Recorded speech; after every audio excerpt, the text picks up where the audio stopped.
Aviation investigators have one job, which is to find out what happened so it does not happen again. That work depends on people admitting their own mistakes, so the reports are built to establish cause rather than blame. Prosecutors are not bound by any of that. In these cases, they moved first, and pilots and controllers and mechanics went on trial for what they had done in the cockpit or the hangar. Don't forget to subscribe to Terra Obscura.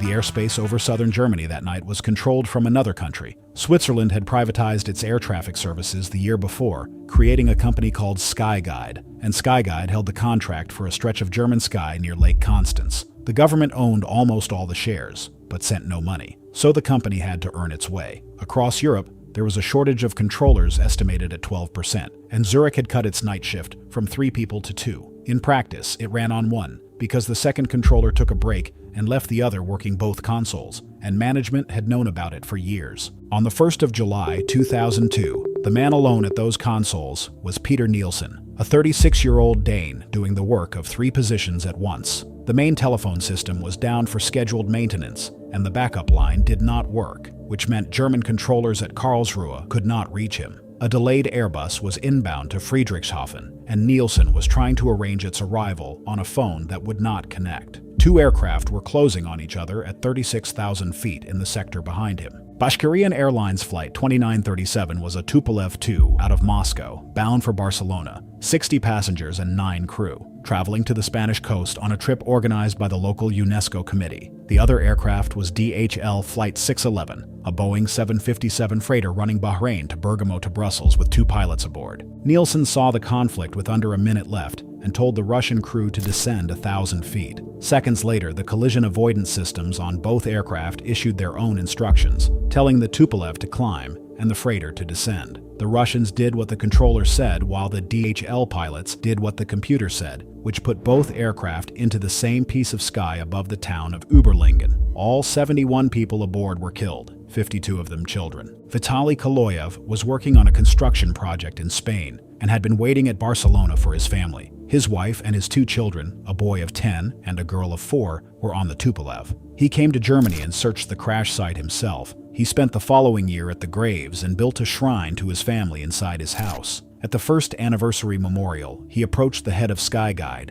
and asked whether he could meet the controller who had been on duty, and got no answer. So he hired a private investigator in Moscow to find out where Peter Nielsen lived. Nielsen had left air traffic control after the accident and was being treated for traumatic stress. His former colleagues had put a vase with a single white rose on his old workstation. He was living in Kloten, near Zurich Airport, with his wife and 3 young daughters. On the afternoon of the 24th of February 2004, Kaloyev walked up to that house. A neighbor asked him what he wanted, and he held up a piece of paper with Nielsen's name written on it. He stabbed Nielsen to death on his own terrace in front of his family. Kaloyev denied the killing and never explained why he had brought a knife on what he described as a peaceful errand. In October 2005, a Swiss court convicted him of premeditated homicide and gave him 8 years. On appeal, the sentence came down to 5 years and 3 months, and he served about 3.5. When he flew home in November 2007, youths from Kremlin-aligned groups lined the roads to meet him. The other trial ran while he was still inside. Swiss prosecutors charged 8 Skyguide employees with negligent homicide, and in September 2007, a court near Zurich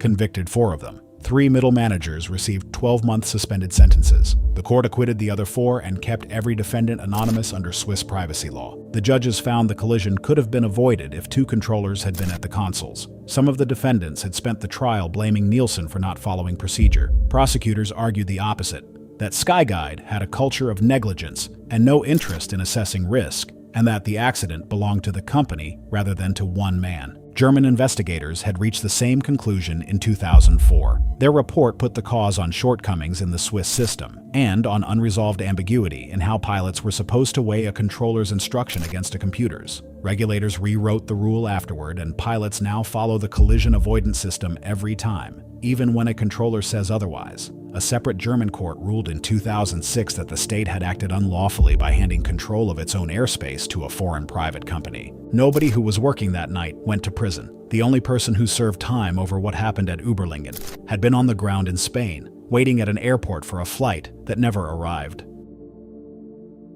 The Airbus A320 was the first airliner where the pilot's controls talked to a computer instead of to the flight surfaces. The computer decided what the airplane would do with a command, and among other things, it would refuse an angle of attack that would stall the wing and would automatically push the engines to full power if the aircraft slowed past a certain point. On the 26th of June 1988, Air France put that machine in front of a crowd to show it off. The airline was the launch customer for the type and had taken delivery of this particular aircraft 3 days earlier, the third A320 it owned. On board were 130 passengers, mostly readers of a local newspaper and members of a flying club who had won or bought seats on a sightseeing flight, along with 6 crew. The plan was a low pass over the airfield at Habsheim in eastern France. Captain Michel Asselin would fly along runway 02 at 100 feet with the landing gear down, and the airplane slowed to the highest angle of attack it would hold, then climb away, turn, and repeat the pass in the other direction. To achieve the attitude he wanted,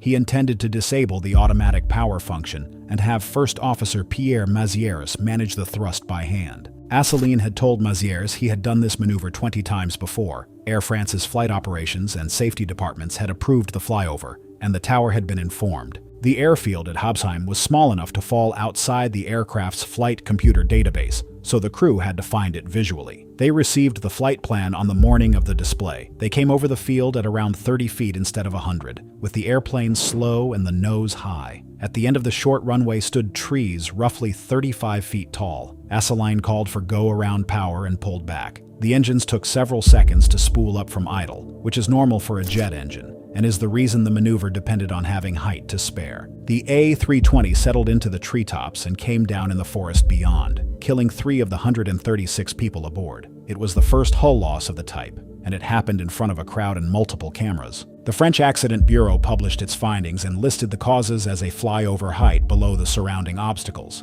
a speed reduced to reach maximum angle of attack, and a late application of go-around power. The Bureau accepted that the crew had probably descended below 100 feet by accident, misjudging their height from what they could see. Asselin rejected all of it. His account was that the fly-by-wire system had refused his inputs, that he had commanded thrust and pitch, and the computer had not delivered them. He also alleged the recorders had been tampered with. His case rested on a 4-second discrepancy between the flight data recorder and the cockpit voice recorder in the final part of the recording. He pointed out that the boxes had been removed from the wreck by the French Civil Aviation Authority, that Airbus was a French company with a great deal riding on the aircraft, and that criminal investigators only sealed the recorders 10 days after that removal. At trial, he brought in a Swiss forensic institute which argued the boxes presented in court had come from somewhere other than the crash site, working partly from a photograph shot from about 50 meters away. Airbus published a detailed rebuttal in 1991. Its position was that the independent analyst had misunderstood how the flight data recorder worked and had synchronized the 2 recordings incorrectly. The French transport minister had already cleared the A320 publicly the day after the crash. The court convicted 5 people of involuntary manslaughter: Asselin, Mazieres, 2 Air France officials, and the president of the flying club that hosted the display, all lost. The judges sent only Asselin to prison. He appealed, lost the appeal, and served 10 months, followed by 10 months of probation. He has maintained his innocence ever since, and has given interviews about it for more than 30 years. The Bureau's recommendations included a ban on carrying passengers on demonstration flights, and a requirement that crews be given proper surveys and maps of the airfields they were sent to. The A320 went on to become one of the most produced airliners in history, and Air France flies them today.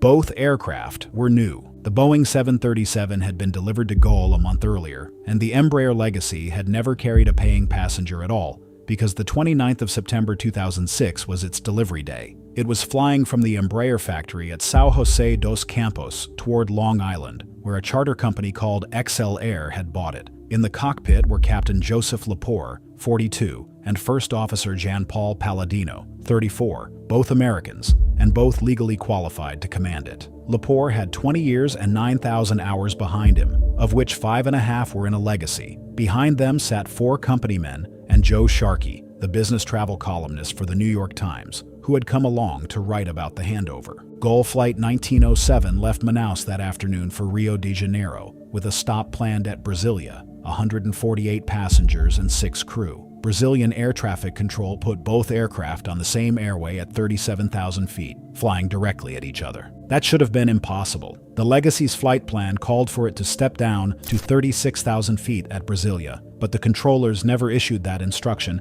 and the crew never asked for it.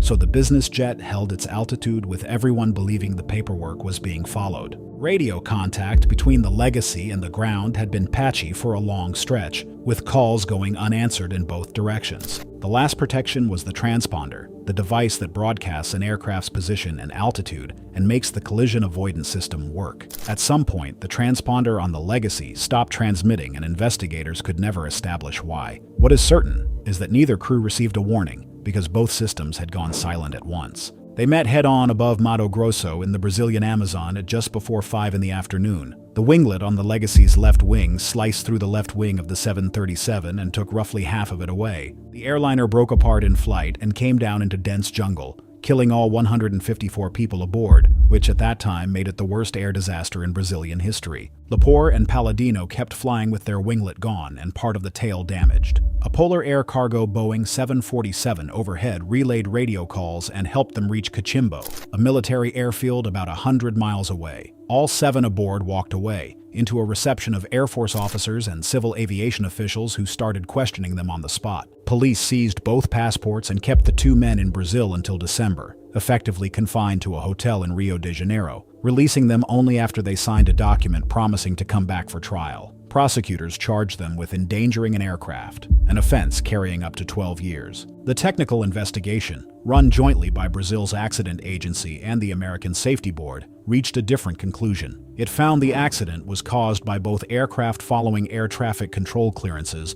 that put them in opposite directions on the same airway at the same altitude. When the International Controllers Federation sent representatives to the facility that had handled the flights, they reported being very much surprised by what they found and called the equipment and procedures poorly designed and unsafe. The courts went their own way. A federal judge cleared the pilots of negligence in 2008 while leaving the air safety charge alive, and an appeal annulled that in 2010. On the 16th of May 2011, a judge gave Lepore and Palladino 4 years and 4 months in semi-open prison, then commuted it to community service in the United States, an outcome a lawyer for the families called practically nothing. The sentence came down to 3 years and 1 month on appeal, and in 2014, Brazil's Superior Court of Justice upheld it. Brazil asked Washington to extradite them, and Washington refused, saying the offenses fell outside the treaty between the two countries. Brazil prosecuted its own controllers too. A military court gave Sergeant Jomarcelo Fernandes dos Santos 14 months in October 2010 for failing to act when he saw the Legacy's transponder had gone quiet. The following May, a judge sentenced Lucivando Tiburcio de Alencar to up to 3 years and 4 months, converted to community service. 6 other controllers walked free across 2 rulings. Sharkey had spent those years writing that his pilots were being made scapegoats, and that Brazilian controllers had caused the collision. In 2024, a Brazilian federal judge closed the criminal case for good, ruling that too much time had passed for any sentence to be imposed. Lepore and Palladino were then in their 60s, and still living in New York. Joe Sharkey died the same year at 77. Before the display, the pilot asked for one more practice flight over the field where he would be performing. His commanders turned him down. On the 27th of July, 2002, more than 10,000 people came to Sknyliv airfield outside Lviv in western Ukraine for a show marking the 60th anniversary of the Air Force's 14th Air Corps. It was a Saturday in high summer, and the event ran like a festival, with families and vendors along a spectator line that stood close to the display area. The aircraft was a Sukhoi 27, the 2-seat version of the fighter, assigned to the Ukrainian Falcons display team. Volodymyr Topinar flew it as the team's chief pilot, with Yuri Yegorov in the second seat as his instructor. Both were colonels with years of aerobatic flying behind them. At 52 minutes past 12, the aircraft entered a rolling maneuver on a descending line, already low. It rolled upright and kept sinking. The left wing dropped, and the crew ejected as the aircraft reached the ground. It flattened out on impact and skidded across the field toward the parked aircraft, clipping the nose of an Ilyushin 76 transport with its left wing. Then it began to break apart and cartwheel into the crowd, throwing burning debris across the spectator line. The blast damaged the ambulances that had been standing by. The wounded went to hospitals in Lviv that filled within the hour, with triage running on stretchers in the car parks and whole wards turned over to burns and fractures. Blood donors queued through the afternoon. The count took days to settle. Early figures ran as high as 83 because some of the badly injured died, and the identification went slowly, with so many of the remains damaged beyond recognition. The final number was 77, 28 of them children, with 543 injured and 100 admitted to hospital. It remains the worst airshow accident anywhere in the world. Both pilots survived with minor injuries. Photographs taken minutes afterward show them standing on the grass in their flight suits. President Leonid Kuchma appointed a state commission under Yevhen Marchuk, which reported 11 days later. Its finding was that the crew had departed from the approved flight plan and flown maneuvers that were not on the program, at altitudes below the safe minimum, losing control. Flight recorder data and spectator video both supported it. Marchuk also faulted the organizers for permitting dangerous maneuvers so close to the public. Kuchma blamed the military publicly and dismissed the head of the Air Force. The defense minister offered his resignation, and the president refused it. Ukraine grounded all non-essential military flying while it reviewed its procedures. The trial ran 3 years. On the 24th of June 2005, a military court convicted both pilots and 3 other officers of negligence and of violating flight rules. Topinar received 14 years, Yegorov 8. 2 of the officers got up to 6 years and the third up to 4. The court ordered Topinar to pay 7.2 million hryvnia to the families and Yegorov 2.5 million. The crew's principal flight instructor was acquitted for lack of evidence. Both pilots rejected the verdict and have argued their case ever since. Their position was that the flight map they had been given did not match the actual layout of Sknyliv airfield, that the display zone was too small, and that the organizers had left spectators too close and never warned ground services when aircraft came near critical areas. Topinar pointed out that he had asked for the practice flight and been told no, then found himself convicted of attempting a maneuver he was unprepared for. He also said he felt the thrust fall away on both engines during the roll, and that the question of why was left open. Prosecutors argued the opposite, that the crew had attempted something they had never flown before and had been slow to respond to the aircraft's own warnings. In 2008, President Viktor Yushchenko signed a decree cutting Yegorov's sentence to 3.5 years, and he walked out of prison. Topinar stayed inside, and the record shows no equivalent decree for him. An obelisk went up at the crash site in 2003 with the names of the dead on it. Every year, on the 27th of July, people gather there. The airplane went into the hangar with 790 kilograms of fuel in its tanks and came out showing 3,100 with nothing added. What had changed was the fuel quantity indicator. A technician had replaced it the night before, and the part he fitted was built for an ATR-42 rather than an ATR-72. The 2 aircraft are close relatives, and the 2 gauges look nearly identical, and either one physically fits either panel. Inside, they run different formulas, because the 42 carries smaller tanks. The correct part existed in inventory. It went unfound because somebody had entered its part number into the database in a different format than the one being searched, and the same database wrongly listed the ATR-42 indicator as usable on both models. Installed in the wrong airplane, that gauge reads about 1,800 kilograms when the tanks are completely dry, then adds roughly 3 kilograms to the display for every 2 that actually go in. On the 6th of August, 2005, the airplane flew from Tunisia to Bari in southern Italy to collect a group of holidaymakers heading for the island of Jerba. Ground crew at Bari topped it up by about 265 kilograms, watching the needle climb to the 2,700 the flight plan called for. The real figure in the tanks was somewhere near 570. Flight 1153 left Bari with 35 passengers and 4 crew. 50 minutes out, cruising at 23,000 feet over the Mediterranean, the right engine stopped. The gauge in front of the crew still showed plenty of fuel, so they went looking for a mechanical explanation. 100 seconds later, the left engine stopped as well. Captain Chafik Garbi turned toward Palermo in Sicily and asked for an emergency landing. The airplane had no engines and no power, and what he had left was altitude. First Officer Ali Kabayer Lasued worked the checklist while the cabin crew got life vests onto the passengers, and the 2 pilots kept trying to restart the engines all the way down. The ATR glided for 16 minutes and came up short of Palermo. Garbi saw 2 cargo vessels on the water below and put the airplane down near them, about 23 nautical miles northeast of the airport. It broke into 3 sections on impact and floated for a while afterward. Rescue boats reached the wreckage roughly 46 minutes later. The ditching killed 16 of the 39 people aboard, 8 in the impact and 8 by drowning. 23 survived. Italy suspended Tuninter's authorization to operate in Italian airspace within a month. The airline paid €20,000 to each victim's family, later changed its name to 7 Air, and was flying into Italy again by 2007. The Italian investigation traced the whole thing to the gauge and issued emergency recommendations, asking that every ATR 42 and 72 in service be checked for the correct indicator and that the manufacturer redesign the part, so the wrong one could no longer be fitted. In 2006, a pilot in Germany spotted a fuel discrepancy while parked at a gate and found a mismatched gauge in another ATR 72. The manufacturer agreed to the redesign, and the two indicators are now shaped differently. In March 2009, a court in Palermo sentenced 7 Tuninter employees. Garbi and Kebayer received 10 years each. The airline's chief executive, Monsef Zouari, and its technical director, Zuhair Chetouan, received 9, and 3 technicians received 8 apiece. The reasoning against the pilots was that after both engines quit, they panicked instead of following emergency procedure, and that the cockpit recording captured them praying aloud in the final minutes. Prosecutors argued the airplane could have reached one of Palermo's runways if flown properly. The defense pointed out that Garbi was working without functioning instruments and with radio interruptions, conditions the simulator pilots who reconstructed the glide never faced. None of the 7 were in court to hear it, and none would serve anything until the appeals finished. The verdict drew heavy criticism across European aviation. The core objection was that the accident began with a part fitted in a hangar and a database that could not find the right one, and that the longest sentences went to the 2 men who had been handed an airplane with empty tanks and a gauge telling them otherwise. The appeals court reduced everything in 2012. Garbi came down to 6 years and 8 months, Kebayer to 6 years, the 2 executives to 6 years each, and the technicians to 5 years and 8 months. The indicator that caused it was sitting on a shelf in the same hangar the whole time, filed under a number the search could not find.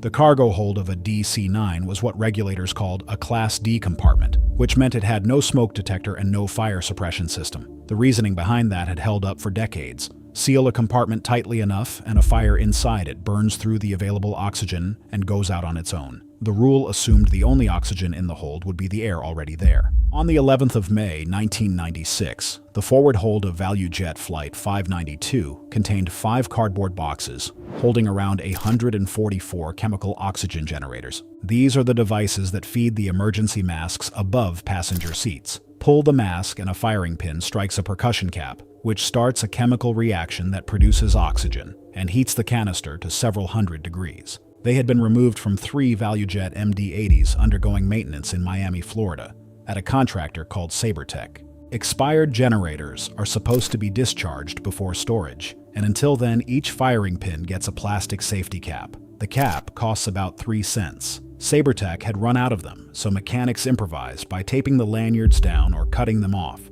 and several of the canisters still held live oxidizer cores. A shipping clerk wrapped them in bubble wrap, boxed them, and sealed the boxes with tape. He wrote them onto the shipping ticket as 5 boxes of oxy canisters, empty, and stuck a COMAT label on each one to mark them as company-owned material. A driver took them to the ValuJet ramp the next morning, where ground staff loaded them into the forward hold, alongside 3 tires and wheels. Flight 592 left Miami for Atlanta with 105 passengers and 5 crew. 7 minutes after takeoff, the crew reported a fire. What the recorders captured was a pop and a jolt, later attributed to one of the wheels bursting in the heat. The generators had been jostled during the climb, and 1 or more had fired, and now the hold contained its own oxygen supply, feeding a fire the compartment had been built to starve. It burned through the cabin floor and destroyed the control cables. Just over 2 minutes after the crew called the fire, the airplane went into the Everglades and killed everyone aboard. Recovery from the swamp took months. Investigators found evidence of an intense fire in the forward compartment and generators that had never been discharged.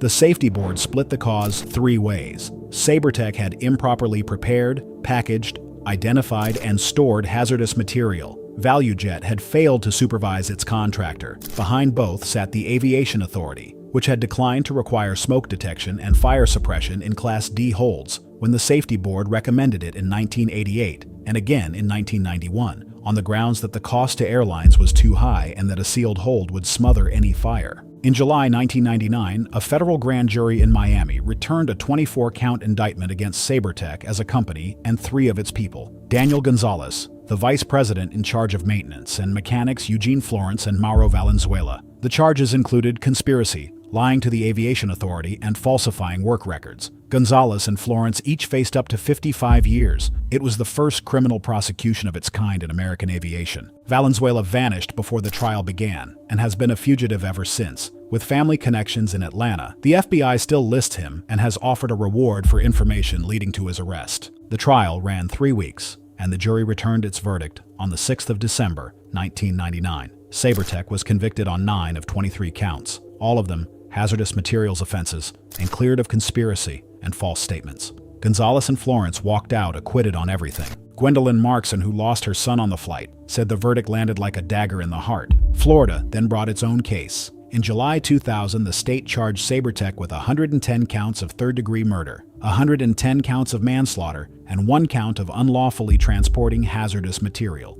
3 months later, the parent company settled it by agreeing to donate $500,000 to aviation safety causes. The federal conviction went to appeal, and the 11th Circuit narrowed it further in 2001. ValuJet merged with a smaller carrier the following year and took that airline's name instead of its own. The Aviation Authority reversed itself on Class D compartments. Every cargo hold on an American passenger aircraft now carries smoke detection and fire suppression, 8 years after the safety board first asked for it and 110 deaths later. The only person who might still stand trial for this has been missing for more than 25 years. Brazil closed the file on the 2 American pilots in 2024 without imposing anything, and neither man had spent a night in custody since leaving that Rio hotel in 2006. Appeals courts overturned the conviction of the Continental mechanic in France and the conviction of the Garuda captain in Indonesia, and cut the Tuninter sentences roughly in half in Italy. The company convicted over the Everglades paid money. The 2 men tried alongside it, walked out acquitted, and the 3rd defendant vanished before the trial and remains missing. 3 sets of people did go to prison. Vitaly Koloyev served about 3.5 years, and he was a passenger's husband rather than anyone who worked in aviation. Michel Asselineau served 10 months for an airshow flypast that was carrying nobody anywhere. Norman Prouse served 424 days, and Robert Kirchner and Joseph Balzer served a year each for a flight that landed safely with all 91 passengers. Every sentence that survived was for something other than crashing an airliner in the ordinary course of the job. That pattern is not an accident of the cases in this video. Prosecutors bring these charges and courts keep unwinding them, because proving criminal negligence against a pilot or a controller means proving they understood the risk they were taking and took it anyway. The Versailles judges said exactly that about the mechanic in Houston, that he could never have pictured a strip of titanium bringing down an airliner. The same logic ended the Garuda case. What holds up on appeal tends to be the clear-cut conduct, a man who brought a knife to a house or a crew who drank for 6 hours before a flight. Aviation has spent 30 years arguing about whether any of it should happen at all. The founding rule of the whole system says the purpose of an accident investigation is to prevent the next one, and specifically not to apportion blame or liability. That is written into the international convention every country in this video signed. The reasoning is practical. Modern safety depends on people filing reports about their own mistakes, thousands of them a year, in systems designed to catch problems before anyone gets hurt. Each of those reports is somebody admitting fault in writing, and the filing stops the moment those admissions start showing up in court. Europe eventually put that principle into law. A regulation adopted in 2014 requires reporting across the industry and obliges member states to protect the people who report under a framework the industry calls just culture. Eurocontrol now runs training courses for prosecutors so that magistrates who inherit an aviation file understand what they are reading before they charge anyone. The counter-argument has always been there, and it is a fair one. 118 people were lost at Linate because an airport was running without ground radar, with dead signage and alarms somebody had switched off. Human beings made those decisions. Families are entitled to ask a court about them, and no safety principle can take that entitlement away. In May 2026, the Paris Court of Appeal convicted Air France and Airbus of involuntary manslaughter over Flight 447, the Rio to Paris service lost over the Atlantic in 2009. The court reversed an acquittal from 3 years earlier and called the accident a foretold catastrophe, holding both companies solely and entirely responsible for 228 people. French law caps the corporate penalty for that offense at 225,000 euros, and the court imposed the maximum on each of them. 17 years of proceedings produced a figure that both companies could pay out of a single day's revenue. The mother, who has led the Victims Association since 2009, said afterward that justice had absolutely been done, and asked the two companies to stop appealing.